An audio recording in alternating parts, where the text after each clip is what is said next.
Alors la team, c'est vrai que depuis longtemps, depuis plusieurs mois on va dire, j'espère que ma voix est plus ou moins superbe. C'est vrai que depuis plusieurs mois, vous n'avez pas vu cette tête-ci, vous n'avez pas vu ce visage. J'espère que vous allez bien, j'espère que tout se passe excellemment très bien pour vous. Je suis Donald Christian. Dans cette vidéo aujourd'hui les amis, on va parler d'un sujet très intéressant.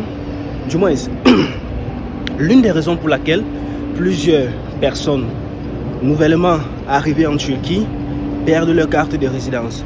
Cette vidéo s'adresse spécialement au cas des étudiants. Donc, si vous êtes étudiant en Turquie, que vous soyez nouvellement arrivé ou que vous soyez ancien étudiant en Turquie ou en Turquie, je vous recommande de regarder cette vidéo jusqu'à la fin. Et si à la fin vous avez des questions, n'hésitez pas surtout de les mettre en commentaire. Sur ce, on se dit.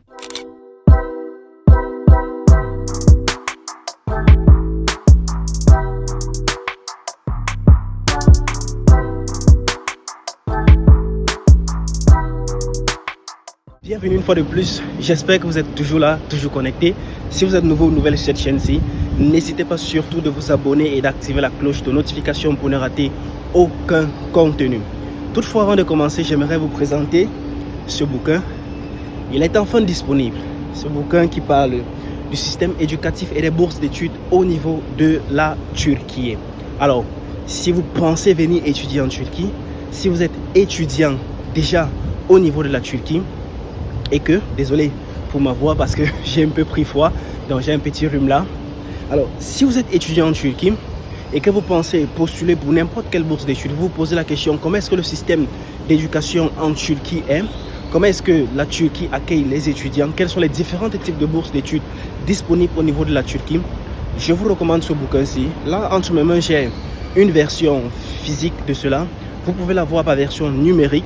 Je partagerai le lien de vente juste en description de cette vidéo-ci, comme ça vous pourriez aussi vous connecter par là et pouvoir acheter le e-book. Il n'est pas cher, il n'est pas du tout cher. Alors je vais rendre cela disponible à toute personne. Si vous êtes au niveau de la Turquie, vous pouvez aussi commander cela, la version physique, et vous serez livré dans votre ville, ici au niveau de la livre-ci, vous allez retrouver toutes les explications, du moins toutes les informations concernant le système d'éducation ici en Turquie, que ce soit au niveau supérieur, premier cycle, deuxième cycle ou troisième cycle. Aussi, vous allez retrouver les différents types de bourses d'études disponibles au niveau de la Turquie. Je vous recommande une fois de plus de vous en procurer une seule copie et vous allez me rendre témoignage à la fin de la lecture. Alors, comme je disais, il y a plusieurs personnes qui arrivent au niveau de la Turquie et qui peut-être après un an et qui même avant un an perdent leur carte de résidence, perdent le droit d'obtenir une carte de résidence qui leur permet de rester sur le territoire turc. Alors, je vais commencer d'abord par les premières personnes qui arrivent nouvellement au niveau de la Turquie. Si vous êtes un étudiant, de manière générale, parce que je parle spécifiquement pour le cas des étudiants, lorsque vous arrivez en Turquie, forcément vous arrivez avec un visa de 90 jours de manière générale. Il y a certains qui arrivent avec des visas de 30 jours. Vous devez savoir que même si votre visa est valide pendant 90 jours, même si vous avez 90 jours sur le territoire, en tant que personne légale, vous avez le devoir, du moins, vous êtes dans l'obligation de rapidement légaliser votre situation pour un long séjour. Ça veut dire quoi? Si vous venez pour étudier la langue turque, par exemple, désolé une fois de plus pour ma voix parce que voilà, c'est pas aussi évident. Si vous venez étudier la langue turque, par exemple, lorsque vous arrivez, immédiatement vous devez chercher à vous inscrire, à prendre une adresse et à faire votre demande de carte de résidence. Si vous arrivez pour une université, n'attendez pas 2 mois après pour pouvoir lancer le processus d'établissement de votre carte de résidence. Immédiatement lorsque vous êtes inscrit au niveau de l'université, cherchez les voies et moyens directement comment faire pour établir votre carte de résidence. Alors, cela vous permet d'éviter plusieurs complications parce que voilà, nous les êtres humains, on a toujours cette habitude-là de renvoyer des choses à demain. On dit voilà, par exemple, je vais récupérer ce document demain, je vais faire ceci demain. J'ai vu des personnes qui sont venues ici en Turquie et qui, par faute peut-être de manque d'informations, se sont retrouvées avec le même visa déjà expiré de 2 à 3 mois et étaient dans l'obligation de rentrer refaire un autre visa. Et malheureusement, à ce moment-là, c'était des personnes qui étaient déjà des étudiants.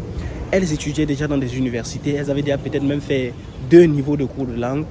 Et juste au moment où il fallait faire la demande de carte de résidence, on leur dit rentrez dans votre pays, faites une autre demande de visa et revenez au niveau de la Turquie.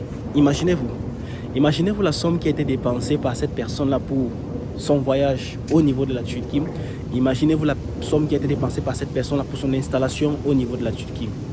C'est vraiment élevé. Donc, si vous venez d'arriver en Turquie pour des études ou pour étudier la langue turque, moi je vous conseille de rapidement légaliser votre situation, c'est-à-dire en vous inscrivant au niveau de votre centre de formation ou de votre université, en obtenant les documents qui vous permettront de pouvoir établir votre carte de résidence qui sont le certificat d'étudiant bien sûr, un contrat de bail, une assurance maladie, un paiement de taxes et vous prenez le rendez-vous dans le site du gouvernement pour l'établissement des cartes de résidence appelé ICAMED.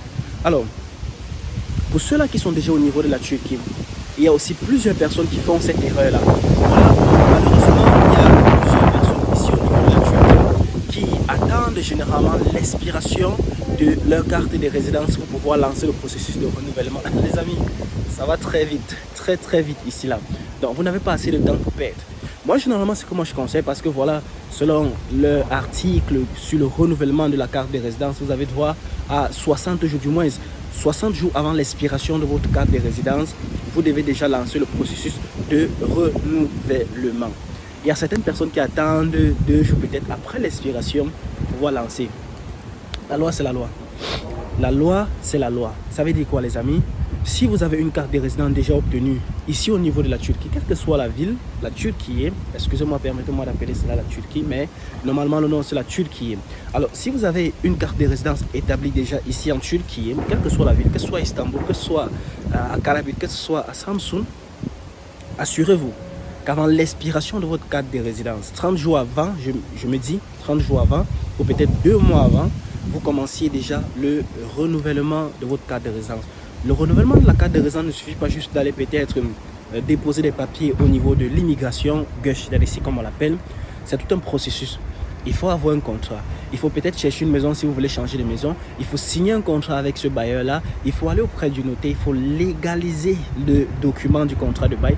Il faut prendre d'autres documents qui sont attachés à l'identification de la maison. Il faut prendre une assurance maladie, peut-être pour 1 an ou 2 ans, dépendant de la durée pour laquelle vous voulez demander la carte de résidence. Il faut prendre les documents auprès de l'université. L'erreur que certains étudiants font généralement, c'est que lorsque vous voulez faire la demande de carte de résidence, elles le font au mauvais moment. Vous savez, il y a 2 semestres en Turquie, pour ne pas dire 3 semestres, parce qu'il y a aussi le semestre qui part de, disons, juin à août. Alors, pour que vous puissiez être un étudiant actif au niveau de l'université, pour que vous puissiez faire votre demande de carte de résidence avec un certificat d'étudiant actif, vous devez absolument faire cette demande-là pendant ces mois-là, pendant un semestre actif. Généralement, en début de chaque année scolaire, en début de chaque semestre, peut-être on va dire le semestre de septembre, octobre, novembre, vous avez la possibilité de faire une demande de carte de résidence parce qu'en ce moment-là, vous avez la possibilité d'être étudiant actif. Parce qu'il y a des enregistrements en ce moment-là. En début janvier, février, on va dire février, mars, vous avez la possibilité de faire une demande de carte de résidence parce que vous êtes étudiant actif en ce moment-là.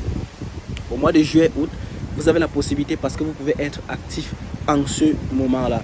Donc, ce sont les mois spécifiques que moi je recommande généralement aux personnes qui sont nouvellement arrivées en Turquie, qui sont anciennes déjà ici en Turquie, de faire la demande de carte de résidence parce que vous avez la possibilité en ce moment d'être considéré comme un étudiant actif.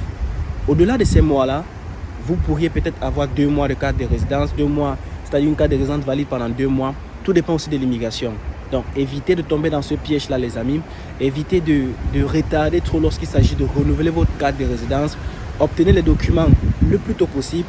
Lancez la procédure le plus tôt possible pour ainsi être à jour en ce qui concerne votre document d'identification en Turquie. C'était tout pour ce partage d'informations. J'espère que vous avez gagné plus d'informations. Si vous avez des questions, les amis, c'est en commentaire qu'on se retrouve. Moi, je cours directement. J'ai un cours ce matin-là. On se dit à la prochaine vidéo. Portez-vous excellemment très bien. Je suis Donald Christian. Ciao.